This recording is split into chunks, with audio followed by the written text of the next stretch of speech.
Então, vocês conseguem imaginar que incrível que é a gente conseguir, de tanto... Imagina uma professora de piano, eu vou imaginar a Vânia, uma amiga minha, que é professora de piano, que é musicista.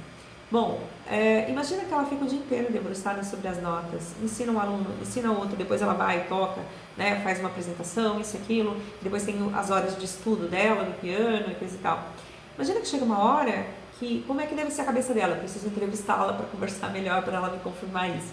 Mas eu acho que deve ser uma coisa assim, das músicas começarem a vir de uma forma espontânea. E é isso que a pessoa começa a compor. Porque ela tem aquele universo, né, de grave, agudo, de tantas notas, como que a música, como é que tem o som.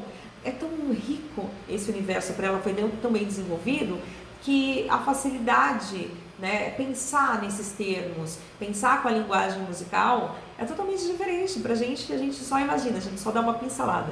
Pincelada de quem usa o pincel, quem gosta de arte, né?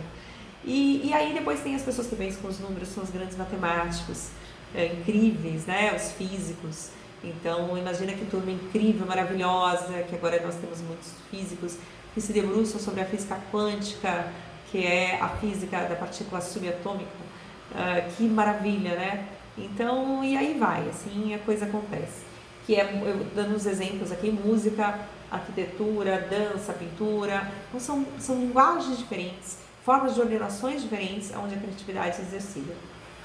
Uma coisa super importante que ela fala, então, do processo, então a gente está falando no início do processo, né? Então a gente falou intenção, ter a intenção, onde vem a intenção. E aí, depois a gente deu um salto aqui falando sobre como funciona o cérebro, como as coisas são armazenadas, a influência cultural e coisa e tal. Como que a gente dá continuidade para isso? No processo, tá? Então a gente está explicando mais ou menos como funciona, mas qual é o processo? Então o processo é que, na medida que eu vi alguma coisa, eu tenho que pensar na materialidade daquilo que eu vou trabalhar. E, bom, eu sou pintora, eu sou artista visual, mas eu sou essencialmente desenhista e pintora dentro das artes visuais. O que isso significa? Que eu vou pensar que eu tenho que ter uma tela, né? Ela pode ser uma tela de algodão, ela pode ser de outro material, eu posso pintar na parede, eu posso fazer, sei lá, hoje a gente tem uma possibilidade infinita de materiais, mas eu preciso de algum material que eu vá ter um material onde eu desenhe e eu preciso ter um outro que vai rabiscar e o outro que vai dar cor e vai tirar também para poder chegar nos resultados que eu quero. Então eu preciso pensar nesses termos, né? Eu posso até colocar outros materiais, fazer colagem, colocar alguma coisa que seja tridimensional junto com as minhas pinturas. Posso sair da tela um pouco, né? Tipo, estar na tela, mas de repente fazer uns relevos na tela e mexer um pouco de escultura junto com pintura. Posso misturar tudo, posso fazer um só, mas eu tenho que pensar com qual material, com qual materialidade. É a delimitação. Eu preciso fazer uma pesquisa também em cima daquela materialidade. E ela faz uma crítica que ela fala que as pessoas não aceitam a limitação. Mesma coisa que eu estava falando, ela fala, mas ela fala assim, quando você vai criar, que as pessoas acham que não existem limites, não devem existir limites, limitação para a criatividade, isso é uma coisa totalmente solta. E aí a crítica dela eu acho muito pertinente, porque ela fala assim, ó, se você pensar que não vai existir limite, você está num subjetivismo imenso e isso não comunica nada com ninguém, você não cresce no processo e nem leva crescimento do processo para outras pessoas. E criar significa necessariamente, o que ela fala, é que você desenvolva o teu potencial, porque todo potencial latente precisa ser desenvolvido, é uma necessidade do ser humano, e todo ser humano tem a criatividade para ser desenvolvida, e criar como finalidade última significa você usar a tua energia vital, é você se revitalizar, é você ter, você usou para você ter mais, então você tem um banho de vitalidade ali. Não é com essas palavras, mas é isso que ela diz, em suma, né? Explicando melhor. E então, isso é porque é tão essencial. E ela fala do significado, porque a gente reordena as coisas e dá novos significados. E aí, como a gente estava falando, o que acontece, então, você teve a intenção, você buscou a intenção, você escolhe o material que você vai trabalhar e você começa a fazer pesquisa em cima daquilo. E a motivação? Aonde que está no meio disso tudo? Então, assim, a motivação, ela é a necessidade que a gente tem de criar. Tá? Então, se você vive desmotivado, coisa e tal, é porque você não está desenvolvendo os teus potenciais. Se você que está assistindo esse vídeo está vivendo sem motivação, eu acho que eu tenho uma ideia para dizer aqui para vocês, para deixar. Porque ela diz assim, ó, a motivação, ela em realidade, ela vem da necessidade de realização dos nossos potenciais, né?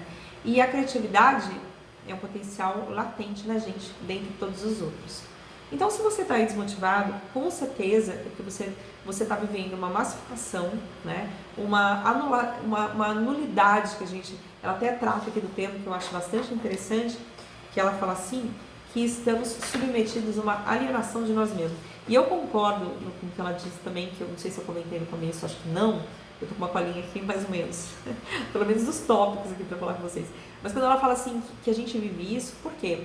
Porque a gente está alienado de nós mesmos, porque toda a nossa atenção vai para fora, não vai para dentro. Enquanto a gente precisa entender o que a gente quer, o que a gente gosta, o que é nosso de verdade, e a gente não tem tempo para isso, a gente está entregando o nosso tempo para todas as atividades, né? Algumas são mais que legítimas, porque a gente tem que trabalhar e tudo, depois que a gente está cansado, mas que está indo para quem está ditando para a gente o que fazer, está dizendo que é bom, que não é bom. Quando a gente cessa essas vozes que vêm de fora e a gente tem contato com a gente mesmo pela meditação, ou então pelo fazer artístico, que é um processo meditativo, a gente encontra espaço para começar a entender quem é a gente e o que a gente gosta. Isso é deveras necessário, super importante para todos nós. Você está desmotivado? Faz o seguinte, tenta achar coisa que você gosta, desliga um pouco a televisão, vai fazer exercício físico, acha uma atividade criativa, aí você fala assim, ué, mas as outras não são, calma que a gente vai diversificar isso também. Mas eu tô falando alguma atividade que vai fazer com que você adote a criatividade, porque isso está sendo permitido, né? Então, a gente tem que se permitir as coisas, não que os outros dizem que é permitido ou não, mas prima facie, porque é uma cultura, então a gente vai naquilo que está mais tranquilo para a gente poder desenvolver. Não sei se eu consegui ser clara, porque senão depois vocês comentam aqui, eu não entendi o que você falou, daí eu falo, tá bom? Mas vamos continuar aqui então. Ela faz uma crítica, e isso que eu vou falar que tem a ver com o que eu acabei de dizer, que ela fala, que eu também achei super. Fala assim, ó, as pessoas acham que o trabalho não é um lugar para a criatividade. Hoje em dia eu acho que essa consciência está mudando um pouquinho, né? Mas, todavia, contudo, o nosso preparo, né, desde o ensino técnico até a faculdade, sempre foi uma coisa muito distante do fazer, é uma coisa muito teórica, né? Ela diz isso, nessa parte eu concordo com ela. Aí, quando a gente vai trabalhar, eu achava que a gente deveria pensar e achar caminhos, né? E eu gosto muito disso, pensar e achar caminhos diferentes. Por isso que eu gosto das duas profissões que eu tenho, né? Eu sou advogada especialista em direitos autorais, então eu sempre procuro os caminhos, as coisas, gosto de ler bastante e me debruçar sobre quem cria e ver como é a criação, e também da arte em si. Bom, pensar sobre, pegar vários materiais e pensar sobre, raciocinar em cima. Quando o nosso desenvolvimento é alijado disso, ou o nosso trabalho exige que a gente tenha uma função bastante técnica, mais afastada da possibilidade de criar e trazer novos caminhos, a gente se ressente, a gente não está inteiro naquilo, né? E a coisa fica maçante, porque ninguém gosta de um trabalho maçante. Você tem que achar uma forma de ser criativo, ainda que em maior ou menor medida. Só que também as outras pessoas têm que ter uma consciência mais aberta para apoiar isso. Mas esse é o pensamento geral, generalizado, de que o trabalho não é lugar para criatividade e que a arte ela tem que ser muito mais criativa do que ela é. E que para a criatividade não haveria limites, não há possibilidade de colocar limites. E aí entra também a arte conceitual, mas calma que eu vou explicar. Por quê? Porque é ótimo, né? Que eu sempre uso. Por que ela diz isso com relação à arte? Porque a arte, ela diz, a arte tem que ser criativa, tá? Então, fechando esse raciocínio para ir para o outro. Ela fala, o trabalho, ele tem que ser, qualquer trabalho que a gente desenvolva, tem que entrar a criatividade, porque a criatividade é uma forma da gente estar inteiro, é uma forma da gente se realizar nosso potencial, que é inerente ao ser humano, que é de criar. Esse é o lugar, esse é o espaço que a gente passa a maior parte do tempo, e a gente vai dar uma contribuição de fato em todas as coisas que a gente faça, se a gente estiver sendo criativo. Hoje as pessoas estão percebendo mais isso, né, galera? Que o trabalho tem que ser criativo e que quem não for vai ficar para trás e não vai ter trabalho, porque a máquina vai assumir cada vez mais, né? Então, a inteligência artificial vai tomar lugar de todo mundo se a gente não for criativo. Então, é uma condição sine qua non e a conscientização, a consciência está mudando, só precisa de conscientização, né, que é um pouco um passo além da consciência. E aí, quando a gente fala, então, em arte, a maior parte das pessoas chega e fala, arte não é trabalho.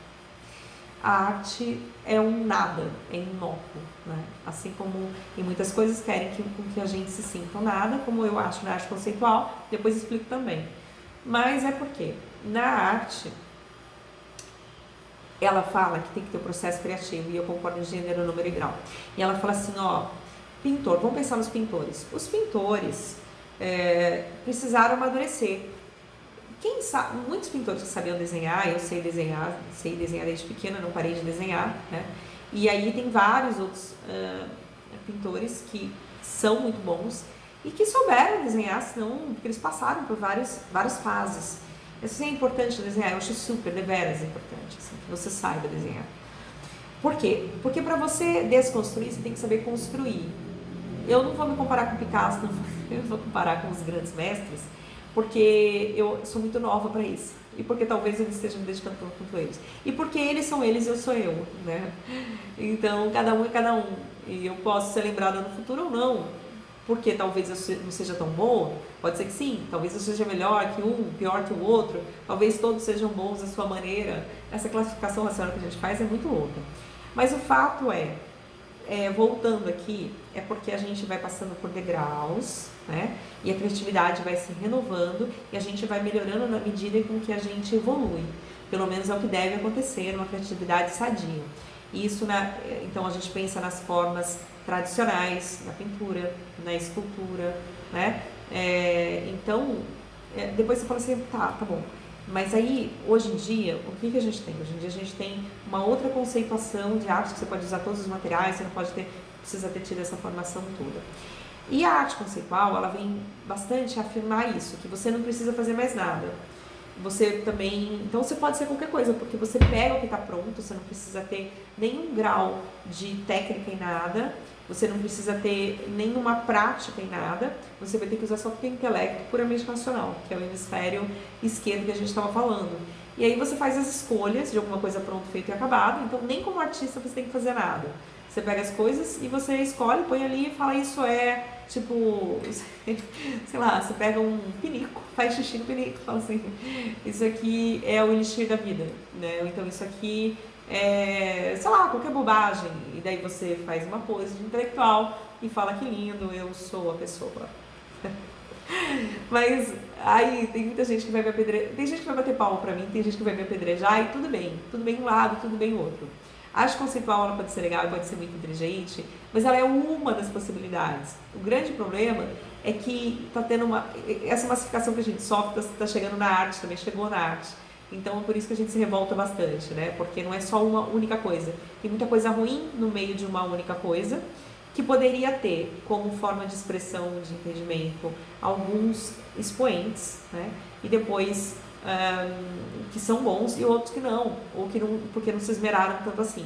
Mas na arte conceitual você não vai ter essa maturidade, não vai ter o uso da criatividade. Então eu considero uma arte pobre, me desculpe para quem gosta desse movimento. Outra coisa também é que existem, sim, muitas pessoas, e ainda mais hoje em dia que a gente tem uma possibilidade de disseminar o conhecimento como nunca antes, que estão fazendo coisas maravilhosas, movimentos maravilhosos, né? Só que não deram nome aos movimentos, não deram nome aos bois. Só que como se não existissem esses movimentos. Por quê? Porque existe um número bastante reduzido de pessoas que classifica e diz que é arte e o resto não é. E claro que é, só que a gente tem voz, a gente tem que ser protagonista da própria vida e tem que espalhar o conhecimento, por isso que a gente tem que se instruir e espalhar essa instrução, para que a gente pense caminhos melhores, para que a gente sinta caminhos melhores, para que a gente seja inteiro, para que a gente seja criativo e faça arte melhor do que nunca e faça outras coisas também. Mas vamos continuar para terminar, né? Tirando desabafo aqui. Bom, então, só voltando assim para finalizar o que ela diz, vai ter umas coisinhas a mais, mas o que a Feiga diz, ela fala assim, ó, a arte, ela não é que ela é um trabalho, a arte tem que ser encarada como um trabalho, porque essencialmente ela é um trabalho, porque trabalho é processo, porque trabalho envolve criatividade, todos deveriam e envolvem, porque a criatividade não é um eureka sem fazer esforço nenhum, só existe uma forma por causa do processo. E agora eu vou dar a chave que falta, porque assim, ó, isso que eu percebi há muito tempo, que várias pessoas falam, que ensinam, né, muitos autores, depois eu posso trazer outros autores, mas é um conhecimento que a gente já tem para quem trabalha com criatividade. Como é que é o processo de criatividade? Você teve a intenção, né, você começou a fazer o seu projeto de pesquisa, só que você tem que ter muito trabalho, é muita transpiração. Então o meu professor falava assim pra gente, né, na Escola Pan-Americana de Artes, né, o Dimitrov, professor muito querido, um beijo, professora, um beijo pra Vesna, sua esposa também, no meu coração, vocês dois. Mas então, esse professor nosso, muito querido, dizia assim que é 90% de transpiração e 10% de inspiração. Porque você tem que trabalhar muito em cima de alguma coisa. O teu grau de pesquisa é grau de trabalho, né? Não é uma coisa aleatória, não é uma coisa arredia, uma coisa que fica só no subjetivismo e que está totalmente distante da realidade. É muita pesquisa, é muito trabalho técnica daquilo que você faz, daquilo que você escolhe, por exemplo, de pintura. Eu tenho que dominar a pintura, tenho que estudar mais a pintura, o desenho. Depois eu tenho que fazer vários trabalhos. Eu tenho que pesquisar na parte intelectual, na parte artística, de muita coisa, para chegar no resultado. Depois que eu tive a intenção, comecei a fazer a pesquisa, trabalhei muito em cima, o que vai acontecer? Eu vou relaxar e vou fazer outras coisas, vou nadar. Faça exercício físico, não está conseguindo achar a resposta? Vai fazer exercício físico, vai estudar violino, né? Einstein disse que estudava filosofia e violino, ó, coisas totalmente diferentes, assim, para você abrir a mente, né? Ampliar o leque. E você não quer se dedicar naquilo, por exemplo, você não quer ser um violinista, mas você vai estudar pelo prazer daquilo, da música, de pensar com outras coisas e você ter a mente depois clara e limpa para ter um resultado, porque aí vai para o Hemisfério Direito. O que ele faz? Ele pega toda aquela informação que você teve, tudo que você foi juntando, que você foi compilando, tudo, olha que lindo. E ele vai articular e vai colocar as coisas de uma determinada maneira que ele vai conseguir fazer comparações integrais de uma coisa com a outra e recombinar tudo e vai te dar a resposta pronta, vai te dar os caminhos prontos. Mas você não fez nada para isso? Você falou assim, eu quero tudo pronto e acabado, eureka, você fez, gente. E não é o outro que fez, não adianta, eu tô aqui fazendo, né? Eu tô fazendo uma parte, por isso é que nós somos como se fosse uma grande orquestra, cada um faz sua parte, né? Não tem almoço grátis. Por que você tá falando isso? Porque não sou eu que tô, não adianta, você tem que me pagar de alguma forma, mas eu não tô falando, isso não é cobrado não, mas o que eu tô falando que você tem que me pagar é o seguinte, se eu te ofereço a possibilidade de ser criativo, e eu vou te trazer vários autores, que cada um deu um contributo aqui, então eu tô sendo um meio para facilitar, né, cada um tá sendo um meio de certa forma, mas você vai ter que trabalhar muito em cima daquilo para ter resultado, mas você já sabe o caminho, né, isso que é legal, então estuda, trabalha, não se preocupe como lhe será mostrado, o caminho vai ser mostrado, isso é muito louco. O Fone tá aqui que agora vou fazer o fechamento, mas eu vou ler uma coisa aqui bem legal para vocês já. Então, galera, é o seguinte, faça, não sei qual o resultado, não tem problema, faça, vai lá, faz. Quero pintar um quadro, não sei como, não quero fazer uma cópia, quero criar, quero ser criativo, eu quero achar um caminho, meu caminho, como é que eu faço? Quais são as coisas que você gosta? Pô, cara, eu não sei, eu tô vendo novela, livro não dá tempo. Não tem problema, assiste o meu, assiste o outro. Quando eu te indicar um livro, eu falar de um livro que você fala, puta, esse livro é muito legal. Sabe o que você faz? Pega um aplicativo, baixa o aplicativo, que ele te ajuda a falar quantas páginas. Mas o livro é grande, parece pequeno, mas não é tão grande assim. Sabe o que você faz? Pega aquele aplicativo, não lembro se é o Scooby, não lembro de falar do aplicativo, esse eu nunca fiz, porque eu gosto de ler bastante, eu não precisei, mas em certa medida talvez eu precisaria, assim, para organizar melhor meu trabalho. Mas aí ele te fala, ó, lê tantas páginas por dia que você dá conta. Daí você fala assim, pô, 20 páginas, se eu ler, organização é tudo, organização faz a gente sair do lugar e ir pra frente. Aí você leu esse livro muito bom da Faiga, por exemplo, e aí você fala assim, Jesus, o que essa menina falou, menina, obrigada pelo menino, que eu mesma me dei esse tratamento. Junto, né, comentando o trabalho incrível da Faiga, né? E depois a citação do Krishnamurti, que vai vir ainda, né? E a sacada do Rudolf Steiner matou a pau, gente. Foi bom demais, me tirou da inércia. E agora eu vou procurar o que eu gosto. E aí você vai começar a meditar um pouquinho, e depois você vai falar assim, peraí, mas que assunto me interessa? Você vai entrar numa livraria, depois você vai fazer uma viagem não sei pra onde, e você vai começar a ver as coisas que você gosta, você vai começar a ver que você tá vivo, que você tá viva, o que você curte. Eu gosto de pintar, mas nunca consegui ir pra frente, fazer só aquelas folhinhas que ficam... Não tem nada contra, não. Quer fazer a folhinha, faça. Se você só quer fazer a técnica, não tem problema, é lindo, você vai desenvolver a técnica. Você faz cópia de tudo, não tá bom. Você tá falando que é cópia, não tem problema. Mas assim, se você quer desenvolver a criatividade, quer desenvolver o fazer artístico ali, então pega esse gás aí, vamos pra frente, vamos pra frente que trazem gente, né? E continuando aqui para dar fim, tá?